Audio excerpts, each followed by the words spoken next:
اعوذ باللہ من الشیطان الرجیم بسم اللہ الرحمن الرحیم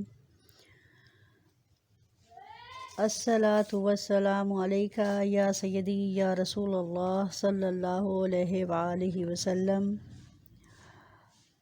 معزز سامعین کرام، محترم ناظرین کرام، پیارے ساتھیوں، السلام علیکم۔ آج میں جس شخصیت کے بارے میں بتانے جا رہی ہوں، یقیناً وہ کسی تعارف کی محتاج نہیں۔ اسلام سے وابستہ ہر مسلمان بلکہ پوری دنیا حضرت عمر فاروق رضی اللہ تعالیٰ عنہ کے نام مبارک سے آشنا ہے۔ نہ صرف ان کے نام سے بلکہ ان کے کام سے بھی آشنا ہے، بلکہ آپ کا کام دنیا کے 245 ممالک میں باقاعدہ رائج ہو چکا ہوا ہے۔ چنانچہ حضرت عمر فاروق رضی اللہ تعالیٰ عنہ وہ خاص شخصیت کہ جو آپ صلی اللہ علیہ وآلہ وسلم کی مراد بنے۔ آپ صلی اللہ علیہ وآلہ وسلم نے اپنی زبان خاص سے، اپنی زبان رحمت سے اللہ تعالیٰ کے حضور دعا فرمائی کہ اے اللہ، عمر سے اسلام کو تقویت عطا فرما۔ تاریخ نے دیکھا کہ حضرت عمر فاروق رضی اللہ تعالیٰ عنہ کے اسلام قبول کرتے ہی مسلمانوں نے خانہ کعبہ میں جا کر کھلم کھلا نماز ادا فرمائی، اور یہیں سے اسلام کا ایک سنہری دور شروع ہو جاتا ہے۔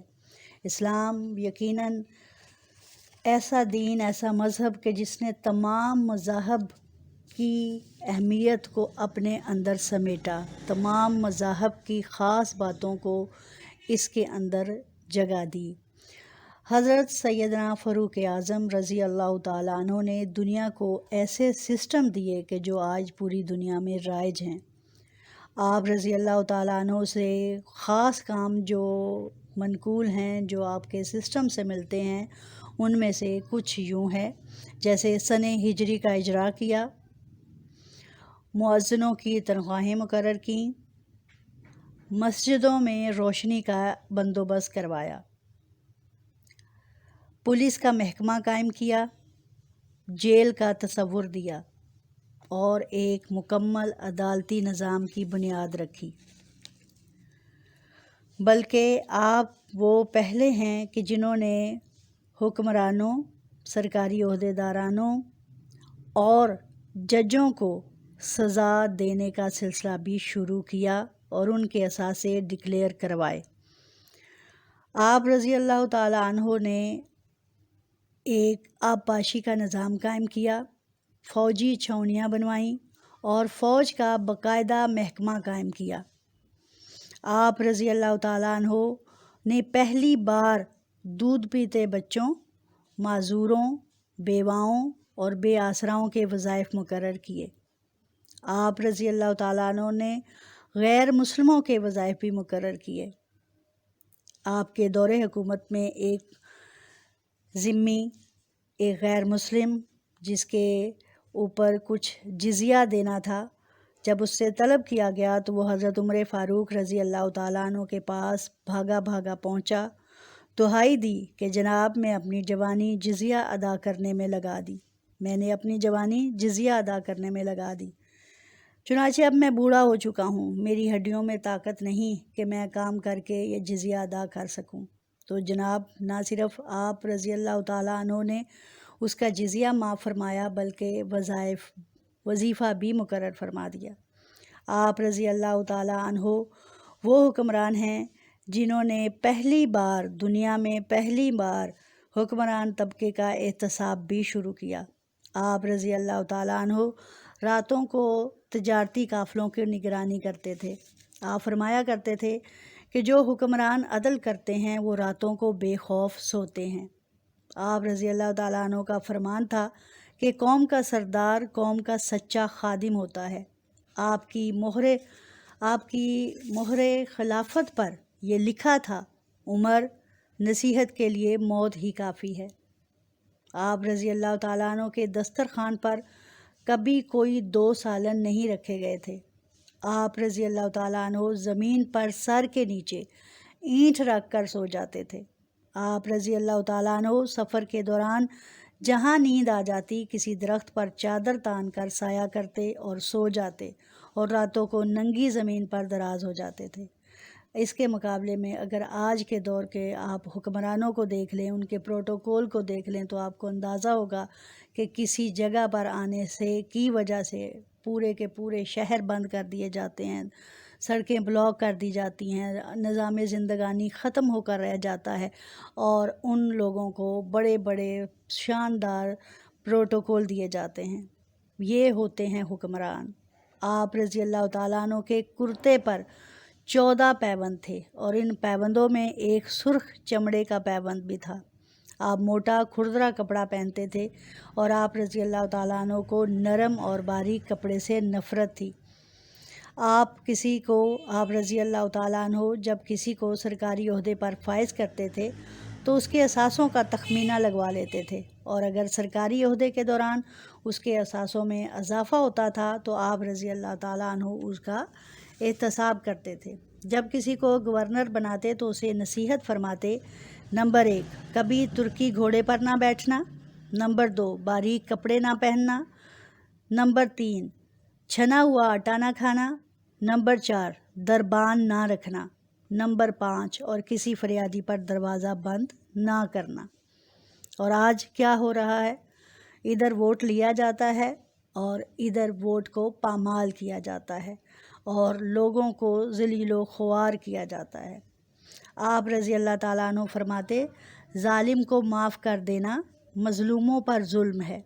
واہ سبحان اللہ! آپ رضی اللہ تعالیٰ عنہ کا یہ فقرہ انسانی حقوق کے چارٹر کی حیثیت رکھتا ہے کہ مائیں بچوں کو آزاد پیدا کرتی ہیں۔ تم نے انہیں کب سے غلام بنا لیا؟ یہ تو بتاؤ۔ فرمایا: میں اکثر سوچتا ہوں اور حیران ہوتا ہوں کہ عمر بدل کیسے گیا۔ وہی عمر رضی اللہ تعالیٰ عنہ جن کی ہیبت اور رعب کے سامنے لوگ ڈرتے تھے، جب آپ خلیفہ بنے، خلیفہ کی مسند پر بیٹھے تو ساری رات آپ رویا کرتے اور نیند اڑی رہتی۔ آپ کی زوجہ آپ سے پوچھتی تو آپ فرماتے کہ مجھ پر امت محمد صلی اللہ علیہ وآلہ وسلم کی بہت بڑی ذمہ داری ڈال دی گئی ہے، میں کیسے سکون سے سو جاؤں، میں کیسے آرام کروں، مجھے کیسے نیند آ جائے۔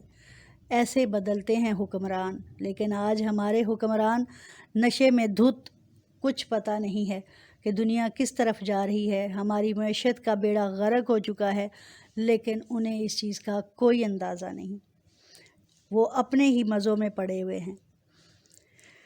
حضرت عمر فاروق رضی اللہ تعالیٰ عنہ اسلامی دنیا کے پہلے خلیفہ تھے جنہیں امیر المومنین کا خطاب دیا گیا۔ امیر المومنین کا۔ دنیا کے تمام مذاہب کوئی نہ کوئی خصوصیت رکھتے ہیں، اسلام کی سب سے بڑی خصوصیت عدل ہے، اور عدل کا بہترین نظام ہمیں حضرت عمر فاروق رضی اللہ تعالیٰ عنہ نے دیا کہ جب عدل فاروقی ہو گیا۔ آپ رضی اللہ تعالیٰ عنہ شہادت کے وقت مقروض تھے۔ آپ کی وصیت کے مطابق آپ رضی اللہ تعالیٰ عنہ کا واحد مکان بیچ کر قرض ادا کیا گیا، اور آپ رضی اللہ تعالیٰ عنہ دنیا کے واحد حکمران تھے جو فرمایا کرتے تھے: میرے دور میں اگر دریائے فرات کے کنارے کوئی کتا بھی بھوک سے مر گیا تو اس کی سزا عمر کو بھگتنا ہوگی۔ آپ رضی اللہ تعالیٰ عنہ کے عدل کی یہ حالت تھی کہ آپ رضی اللہ تعالیٰ عنہ کا انتقال ہوا تو آپ رضی اللہ تعالیٰ عنہ کی سلطنت کے دور دراز علاقے کا ایک چرواہا بھاگتا ہوا آیا اور چیخ کر بولا: لوگوں، حضرت عمر رضی اللہ تعالیٰ عنہ کا انتقال ہو گیا۔ لوگوں نے حیرت سے پوچھا: تم مدینہ سے ہزاروں میل دور جنگلوں میں رہتے ہو، تمہیں اس سانحہ کی خبر کس نے دی؟ چرواہا بولا: جب تک عمر فاروق زندہ تھے میری بھیڑیں جنگل میں بے خوف پھرتی تھیں اور کوئی درندہ ان کی طرف آنکھ اٹھا کر نہ دیکھتا تھا، لیکن آج پہلی بار ایک بھیڑیا میری بھیڑ کا بچہ اٹھا کر لے گیا۔ میں نے بھیڑیے کی جرأت سے جان لیا کہ آج دنیا میں حضرت عمر فاروق موجود نہیں ہیں۔ دیکھ لیں کیا شان ہے کہ درندے بھی اس دور کے جانتے تھے کہ یہ حضرت عمر فاروق کا دور ہے، کہ اس میں کوئی بھی غلطی ہو گئی تو بھگتنی پڑے گی۔ لیکن آج ہم سارے اتنی بڑی بڑی غلطیاں کر رہے ہیں اور نہیں جانتے کہ ہم نے کتنے لوگوں کا حق کے حقوق کھائے ہیں، کتنے لوگوں کے حق غصب کیے ہیں، کتنوں کے حقوق کو پامال کیا ہے۔ ہمیں نہیں معلوم، ہم تو معصومیت میں ہی دنیا گزارتے چلے جا رہے ہیں۔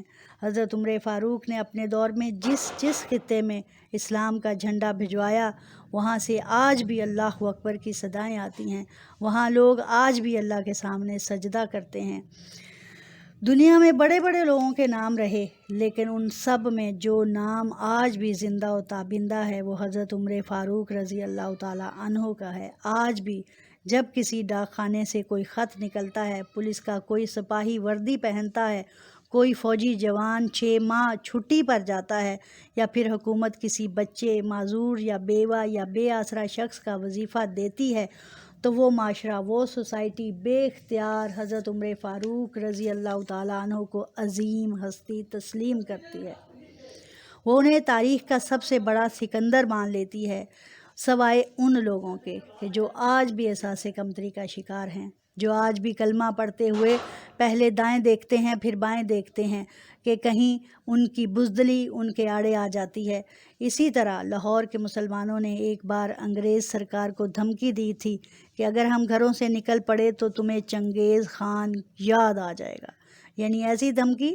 تو اس پر جواہر لال نہرو جو ایک ہندو تھا، اس نے کہا کہ افسوس، آج چنگیز خان کی دھمکی دینے والے مسلمان بھول گئے کہ ان کی تاریخ میں ایک حضرت عمر فاروق رضی اللہ تعالیٰ عنہ بھی تھے، جن کے بارے میں مستشرقین اعتراف کرتے ہیں کہ اسلام میں اگر ایک عمر اور ہوتا تو آج دنیا میں صرف اسلام ہی دین ہوتا، یا اگر حضرت عمر فاروق کچھ عرصہ اور جیتے رہتے تو دنیا میں دین صرف دین اسلام ہوتا۔